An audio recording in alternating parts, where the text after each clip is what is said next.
Here's how to make your subscriptions private on YouTube in 2026. If this video helps, please like and subscribe for more quick tutorials.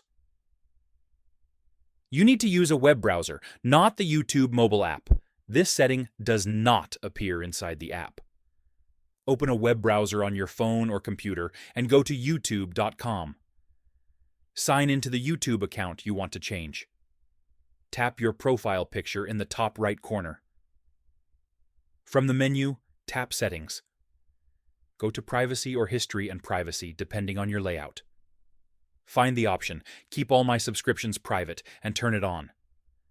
The setting saves automatically. There's no save button. Other people will no longer be able to see which channels you're subscribed to. Your subscriptions are now private. You can still see your own subscriptions. This only hides them from others. Creators and YouTube can still see subscription data. If you don't see the option, switch to Desktop Site in your browser. And that's it. That's how to hide your subscription list on YouTube. Subscribe for more YouTube tips.